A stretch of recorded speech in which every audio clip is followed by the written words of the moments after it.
Hello and welcome to Aspire Lessons classes. हमारा chapter चल रहा था relation and function. Relation and function के आज सेकंड लेक्चर में आप सभी का स्वागत है।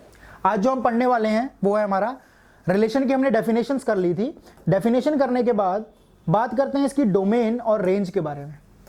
ठीक, डोमेन और रेंज का मतलब असली मतलब जो है वो सेंस है फंक्शंस के साथ। फिर भी रिलेशन फंक्शंस में डोमेन और रेंज होती हैं, ठीक, बट इनका है एज सच कोई इतना इंपॉर्टेंस नहीं है। ये क्योंकि क्वेश्चन टू क्वेश्चन चेंज होती रहती है। यहाँ पे कोई क्वेश्चन होगा जिसमें आपको डोमेन अलग मिलेगी, रेंज अलग मिलेगी, बट कुछ स्टैंडर्ड फंक्शंस होते हैं जहां डोमेन और रेंज क्या है मेरी फिक्स होती है, तो वहां पे डोमेन और रेंज का मतलब आपको ज्यादा बेटर तरह से समझ आएगा।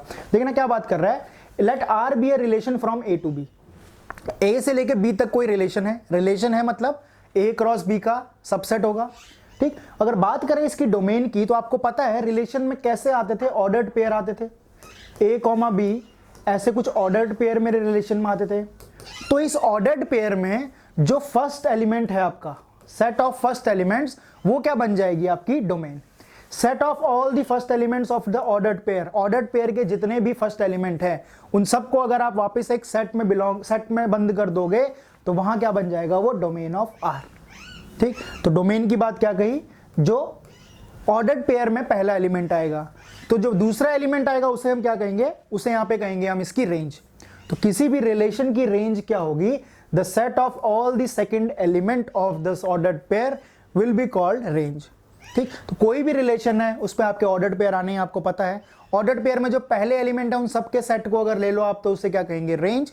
और सेकंड एलिमेंट्स को ले लो उस ऑर्डर्ड पेयर में तो वो क्या बन जाएंगे, सॉरी फर्स्ट को बनेंगे तो डोमेन, सेकंड वाला बन जाएगा तो क्या कहेंगे उसे वहां पे रेंज। ठीक, एक और टर्म दिखती है आपको जिसे हम कोडोमेन कहते हैं। तो कोडोमेन और कुछ नहीं है, अगर relation from set A to B है मेरा, ऐसा रिलेशन कहां से कहां तक है, ए सेट से बी सेट, तो बी सेट जो कंप्लीट सेट है वो कंप्लीट सेट क्या हो जाएगा उसका, codomain. Complete set B will be codomain. ये सारा का सारा क्या हो जाएगा, कोडोमेन। तो बस क्या रह गया, रिलेशन में R from A to B, codomain का सेट तो आपको क्वेश्चन में ही दिख जाएगा। बात करें डोमेन की, डोमेन क्या था, ऑर्डर्ड पेयर में जो जो पहले एलिमेंट्स हैं वो सारे के सारे क्या है उसकी डोमेन में। और बात करें रेंज की तो ऑर्डर्ड पेयर में जो सेकंड एलिमेंट है वो सारे को उसका अगर सेट बना लो तो वो क्या बन जाएगा, वहां पे रेंज बन जाएगी। ठीक, क्वेश्चन देखना जरा, क्वेश्चन क्या कह रहा है, if A is my set 1 3 5 7, 1 3 5 7 चार एलिमेंट है इसमें, बी सेट है 2 4 6 8, ऐसा कह लो पहले चार ऑड नंबर्स हैं, ये पहले चार इवन नेचुरल नंबर्स हैं। B two sets and R be a relation from A to B. A to B relation है यानी कि ए क्रॉस बी का क्या होने वाला है, ये सबसेट होने वाला है। सच दैट इसके अंदर एलिमेंट है एक्स वाई। एक्स वाई कहां है, रियल नंबर को बिलोंग कर रहे हैं, belongs to R, and x minus y is greater than 0। X y क्या है, ग्रेटर देन 0 होना चाहिए। ये आर सॉरी रियल नंबर वाला नहीं है, रिलेशन है। ये रिलेशन को तब बिलोंग करेंगे जब x माइनस वाई कैसा होगा, एक पॉजिटिव। तो आपको पता है अगर ए टू बी रिलेशन है तो इस रिलेशन R में जो ऑर्डर्ड पेयर के पहले एलिमेंट आएंगे वो ए सेट से आएंगे। तो ए सेट का पहला एलिमेंट लेता हूं बी सेट के साथ, तो 1 माइनस 2 क्या ये पॉजिटिव है, नहीं, नेगेटिव नंबर है। तो 1 का आप किसी के साथ भी यहां पे डिफरेंस करोगे तो नंबर कैसा आएगा, नेगेटिव। तो 1 के साथ तो कोई भी पेयर बनाने को तैयार नहीं है इस रिलेशन में। बात करें 3 की तो एक तो आएगा 3,2, क्योंकि 3 माइनस 2 क्या होगा, एक पॉजिटिव नंबर। उसके बाद 3 4 6 8 किसी के साथ रिलेशन नहीं बनाएगा क्योंकि बात तब नेगेटिव आ जाएगी। फिर बात करें 4 5 की तो 5 एक तो बनाएगा 2 के साथ, 5 माइनस 2 पॉजिटिव है, और 5 बनाएगा 4 के साथ तो 5 माइनस 4 भी पॉजिटिव है। बच गया 7। 7 क्या है, इन तीन एलिमेंट्स के साथ बनाएगा, 7 2 के साथ, 7 बनाएगा 4 के साथ, और 7 ही बनाएगा 6 के साथ। तो ये पूरा का पूरा सेट क्या है मेरा, एक रिलेशन आर है, फ्रॉम ए टू बी है, और ए क्रॉस बी का सबसेट है सारे के सारे। अब बात करें इसकी डोमेन पूछी है, डोमेन क्या बोला था, डोमेन का सेट क्या हो जाएगा, तो डोमेन का सेट क्या हो जाएगा, जो पहले एलिमेंट्स हैं 3 5 7, बस। अगर सेट है अपने आप में, सेट है तो इसका मतलब क्या है, एलिमेंट्स रिपीट नहीं होंगे। तो केवल 3 5 चाहे 2 बार आ रहा है, 7 3 बार आ रहा है, बट डोमेन का सेट क्या हो जाएगा यहाँ पे 3 5 और 7। बात करें अगर रेंज के सेट की तो रेंज का सेट क्या कहा था, जो सेकंड एलिमेंट्स हैं। सेकंड एलिमेंट में देखो 2 4 और 6, केवल आपको 3 ही एलिमेंट दिख रहे होंगे, 2 4 6, क्योंकि 8 ने किसी के साथ पेयर नहीं बनाया था।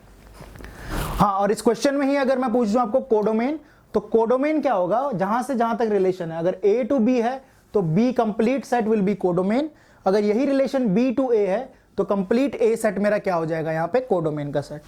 तो ये था रिलेशन का डोमेन, रेंज एंड कोडोमेन की बात। ठीक, एक एग्जांपल देखना, find the domain and range of the relation R है, ठीक, इसके डोमेन और रेंज की बात कर रहे हैं, such that y is equal to x plus 6 by x, y is equal to x plus 6 by x. तो यहां पे रिलेशन R क्या दिया हुआ मुझे, R रिलेशन है x y is equal to x plus 6 by x, sorry. पर क्या बोला है यहाँ पे, x और y किस सेट को बिलोंग कर रहे हैं, नेचुरल नंबर्स को, यानी आप नेचुरल नंबर्स की कोई भी वैल्यूज पुट कर सकते हैं, और साथ में x क्या होना चाहिए, शुड बी लेस देन 6। तो इस रिलेशन R में कौन कौन से ऑर्डर्ड पेयर आएंगे मेरे, देखना, x, y, पहला एलिमेंट नेचुरल नंबर में से पुट करूंगा, अगर x की वैल्यू पुट करता हूं मैं यहाँ पे 1, तो क्या आ जाएगा 1 प्लस 6 बाय 1 यानी कि 7। तो जब x की वैल्यू 1 पुट की, y कितना आ गया मेरा 7। ठीक, बस अब ध्यान देना x और y कैसे होने चाहिए, नेचुरल नंबर्स होने चाहिए, और x की वैल्यू आप 6 से बड़ी पुट नहीं कर सकते। दूसरा एलिमेंट, जब आप x की वैल्यू 2 पुट करोगे तो 2 प्लस 6 बाई 2 यानी कि नंबर कितना आ जाएगा 5, तो 2 पे क्या आ जाएगी यहाँ पे वैल्यू 5। तीसरा नंबर अगर आप 3 पुट करोगे तो 3 प्लस 6 बाई 3 यानी कि कितना आ जाएगा फिर से 5, तो 3 पे भी वैल्यू कितनी आ जाएगी यहाँ पे 5। नंबर पुट करेंगे अगर आप 4, तो 4 पे देखेंगे आप y की वैल्यू आ रही है 4 प्लस 6 बाई 4 जो एक नेचुरल नंबर नहीं है, तो 4 पे यहाँ पे कोई भी इमेज नहीं आएगी। बात करें 5 की, 5 पे भी कोई इमेज नहीं आएगी। 6 आप पुट नहीं कर सकते क्योंकि x क्या है, 6 से छोटा होना चाहिए यहाँ पे। तो आपके रिलेशन में 3 ही ऑर्डर्ड पेयर आए, 1 7 2 5 और 3 6। ठीक, बात करें इसकी डोमेन की, तो यहाँ पे डोमेन का सेट क्या हो जाएगा मेरा, डोमेन विल बी 1 2 एंड 3। बात करें अगर रेंज की, तो इसका रेंज कितना हो जाएगा, जो सेकंड सेट के एलिमेंट, सेकंड एलिमेंट है ऑर्डर पेयर में 7,5। ठीक, क्योंकि 5 दो बार था तो एक ही बार लिख लिया हमने। और अगर कोडोमेन पूछा जाता है यहां से, तो कोडोमेन देखना क्या था, रिलेशन सेकंड सेट कौन सा है, कहां से कहां रिलेशन था, n टू n। तो सेकंड सेट मेरा कौन सा है यहाँ पे, नेचुरल नंबर्स का। तो कोडोमेन की बात होती है अगर यहाँ पे, तो कैसा आता मेरा, नेचुरल नंबर। ठीक, ये था रिलेशन का सिंपल क्वेश्चन, डोमेन और कोडोमेन रेंज के बारे में पूछा है इसने। ठीक, अब बात करते हैं मेजर पार्ट जो हमारा चैप्टर का था, जैसे मैंने आपको बताया था, वो है क्या, फंक्शंस का पार्ट। फंक्शंस देखना क्या होते हैं, फंक्शन एक स्पेशल टाइप का रिलेशन होता है। ठीक, रिलेशन में तो आप लोगों ने देखा कि बस ए सेट और बी सेट किसी भी तरह एक दूसरे से रिलेट होने चाहिए। अगर रिलेट हो गए तो क्या कहूंगा, A is in relation with B, या कह लो ए आर बी पॉसिबल है। ठीक, लेकिन फंक्शन क्या है, फंक्शन एक रिलेशन का स्पेशल केस है। Function is a special case of relation where every element of the set domain, domain का सेट आपको पता है ऑर्डर्ड पेयर में पहला वाला था, has one and only one output in the second set. Second set कौन सा था हमारा, कोडोमेन कह लो या फिर रेंज। रेंज तो जो आंसर आता था वो था, कोडोमेन के सेट में एक ही क्या होनी चाहिए, इमेज कह लो या फिर एक ही आउटपुट होना चाहिए। इसको अगर मैं मैपिंग के थ्रू दिखाऊं आपको, तो सपोज अगर ये सेट मेरा A है और ये सेट मेरा B था, और मैंने यहां एक बात बोली, मैंने बोला कि A और B में सपोज कोई 3 एलिमेंट ले लेते हैं, A B C and X Y Z। अब रिलेशन तो यहां से नंबर ऑफ रिलेशन आपको पता है कितने बन सकते हैं, 2⁹, पर उन 2⁹ रिलेशंस में कुछ ही फंक्शन होंगे, सारे के सारे फंक्शन नहीं होंगे। फंक्शन होने के लिए यूनिक कंडीशन क्या है कि हर एक इनपुट का केवल एक ही आउटपुट होगा। यानी कि अगर A आपका इनपुट है या फिर A पहला एलिमेंट है ऑर्डर्ड पेयर का, तो उसका आंसर केवल और केवल x ही होना चाहिए, और x के अलावा कुछ नहीं हो सकता है। अगर आपको किसी रिलेशन में ऐसा देखने को मिले a, x और a, y, तो इसका मतलब क्या है, वो रिलेशन फंक्शन नहीं है। या ऐसा कह लो, तो जो भी अभी हमने रिलेशन का ऑर्डर्ड पेयर बनाया था, उस ऑर्डर्ड पेयर में अगर आपको पहले एलिमेंट, यानी कि पहला जो एलिमेंट है ऑर्डर्ड पेयर का, वो रिपीट होना दिखना शुरू हो गया, क्या बोला, पहला एलिमेंट जो रिपीट होना शुरू हो गया, वो क्या है, वो रिलेशन फंक्शन नहीं है, वो केवल रिलेशन में काउंट होगा, फंक्शन में नहीं। ठीक, हाँ, लेकिन ऐसा जरूर हो सकता है कि B की भी इमेज क्या हो यहाँ पे X। तो अगर ऐसा मिल जाए आपको कहीं पे कि पहला एलिमेंट है A, X और दूसरा एलिमेंट क्या मिल गया यहाँ पे B, X, तो सेकंड सेट के एलिमेंट, सेकंड ऑर्डर पेयर में जो सेकंड एलिमेंट है वो रिपीट होने से चलेगा, बट फर्स्ट एलिमेंट रिपीट नहीं होना चाहिए। और ऐसा क्यों होता है ये आपको थोड़ी देर में पता लगेगा। फंक्शन की डेफिनेशन ही कुछ इस तरह की है कि आप केवल एक इनपुट के लिए एक ही आउटपुट एक्सपेक्ट करें तो ही वो फंक्शन कहलाएगा, एक से ज्यादा आउटपुट आगे तो वो फंक्शन नहीं कहलाएगा। देखते हैं ग्राफ ऑफ अ फंक्शन। अभी एक चीज बोली हमने कि एक इनपुट के लिए एक ही y होना चाहिए, ठीक।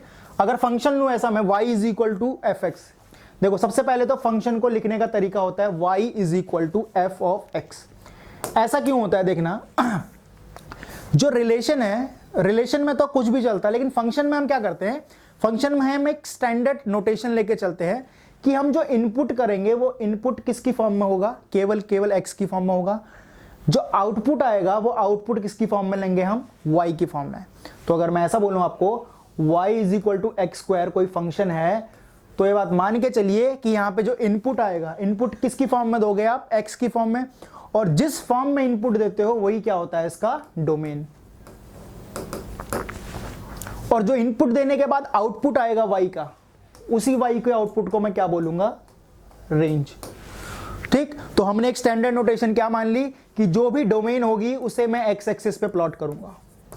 डोमेन यानी x की वैल्यूज जो भी होंगी उसे मैं x एक्सिस पे प्लॉट करूंगा, y एक्सिस पे जो मैं प्लॉट करूंगा वो करूंगा रेंज की वैल्यू, ठीक। तभी आप देखते होंगे डोमेन की बात करो तो हम x एक्सिस पे पॉइंट्स ढूंढते हैं जहां पे फंक्शन डिफाइन है, और बात करें अगर रेंज की तो रेंज में हम y एक्सिस पे देखते हैं कहां से कहां तक हमारा आंसर आ रहा है, ठीक। अब ये x इनपुट करने से एक आउटपुट आया y को हमने क्या किया, y एक्सिस पे प्लॉट कर दिया। तो ऐसे बहुत सारे पॉइंट्स बन जाएंगे x, y कोऑर्डिनेट के, इन्हें अगर हम कार्टेशियन प्लेन में प्लॉट कर दें तो क्या बन जाता है वो फंक्शन का graph. Suppose for example function को लिखने का तरीका क्या था, y is equal to f x. F x क्या दिखाता है कि ये फंक्शन है किसका, x का, यानी इसकी डोमेन क्या है, x में आप इनपुट करेंगे, जो निकल के आएगा और रेंज वो क्या होगी, y, ठीक। जैसे f x is equal to x square एक फंक्शन है तो इसको कैसे लिखते हैं, y is equal to x square. अब x की वैल्यू इनपुट करोगे, x आप यहां 0 पुट करोगे तो y कितना आएगा, 0। x की वैल्यू 1 पुट करोगे तो y कितना आएगा, 1। तो 1,1 एक पॉइंट आ जाएगा। x की वैल्यू 2 पुट करोगे y 4 आ जाएगा, तो x2 y 4, तो 2,4 एक पॉइंट आ जाएगा। सिमिलरली नेगेटिव साइड जाओगे आप, नेगेटिव साइड में x की वैल्यू आप यहाँ पे -1 पुट करेंगे, जब x की वैल्यू -1 पुट करोगे तो आंसर फिर भी कितना आएगा, 1। तो -1,1। x की वैल्यू -2 पुट करने से भी आंसर कितना आएगा, 4। तो -2,4। इन सारे पॉइंट्स को जोड़ के जो ये ग्राफ बनेगा, ये ग्राफ किसका बनेगा, एक फंक्शन का ग्राफ बनेगा। अब बात समझते हैं जो हमने क्या कहा था, कौन कौन से रिलेशन फंक्शन होंगे। अगर मैं ऐसा कहूं कि एक इनपुट के लिए केवल एक ही आउटपुट चाहिए, किसके लिए, एक इनपुट के लिए केवल एक ही आउटपुट चाहिए, तो इसका मतलब ये है अगर x की वैल्यू 1 पुट की मैंने, तो इस 1 का आंसर केवल 1 आना चाहिए और कोई आंसर नहीं आना चाहिए। सिमिलरली अगर x की वैल्यू मैंने 2 पुट की तो 2 का आउटपुट केवल 4 आना चाहिए, कोई और आउटपुट नहीं आना चाहिए। अगर कोई 2 आउटपुट आ रहे हैं तो इसका मतलब वो फंक्शन नहीं है। अब इसको ग्राफिकली अगर मैं समझाऊं, x के लिए केवल एक ही इनपुट था, y2 के लिए केवल एक ही इनपुट आउटपुट था, वो था कितना, 4। तो अगर मैं y एक्सिस के पैरेलल ऐसी लाइंस ड्रॉ करता रहूं और ये मेरे ग्राफ को अगर एक से ज्यादा जगह कट कर दे, एक से ज्यादा जगह कट करने का मतलब 2 के लिए वैल्यू 4 भी थी, 2 के लिए वैल्यू -4 भी थी। तो ऐसा अगर यहां कहीं ग्राफ होगा तो अगर ये ग्राफ को 2 जगह पे काटेगा तो क्या होगा, ये फंक्शन नहीं होगा, केवल रिलेशन होगा। फंक्शन कब होगा, जब मैं y एक्सिस के पैरेलल लाइन ड्रॉ करता जाऊं और वो मेरे ग्राफ को बस एक ही जगह पे कट कर रहा है। तो फंक्शन का ग्राफ है या नहीं पता करने का सबसे सिंपल तरीका क्या, उस ग्राफ में y एक्सिस के पैरेलल लाइंस ड्रॉ करते रहो। अगर किसी पॉइंट पे भी वो एक से ज्यादा जगह ग्राफ को कट कर गया, इसका मतलब क्या है, वो फंक्शन नहीं है, वो केवल और केवल रिलेशन है। तो यहां तक आपने देखा क्या किया हमने, रिलेशन से फंक्शन की डेफिनेशन बताई, फंक्शन को किस तरह से लिखते हैं, ठीक। ये लेक्चर अभी बहुत इंटरेस्टिंग होने वाला है। आगे जाके आप पढ़ेंगे कौन कौन से फंक्शंस हैं, फंक्शंस को हम कैसे माने। y is equal to x square function है but x square is equal to y function नहीं है, ऐसा क्यों, ठीक। तो इस तरह की सारी चीजें आपको मिलेंगी लगातार इसी फंक्शन चैप्टर में। फंक्शन चैप्टर लंबा जाने वाला है तो इसमें मेरे को लगता है कि 9 से 10 लेक्चर में लगभग आपका ये खत्म हो जाएगा यहाँ पे फंक्शन चैप्टर, है ना। छोड़ेंगे कुछ नहीं, सारा पढ़ेंगे प्रॉपर, एक एक फंक्शन, उसकी रेंज, उसकी डोमेन। तो फिलहाल के लिए इतना ही, फंक्शंस का शुरुआत हो चुका है। नेक्स्ट लेक्चर में बात करेंगे फंक्शंस के डोमेन, रेंज और कुछ स्पेसिफिक फंक्शंस की, है ना, जो स्टैंडर्ड फंक्शंस होते हैं हमारे। तो फिलहाल के लिए इतना ही, थैंक यू वेरी मच।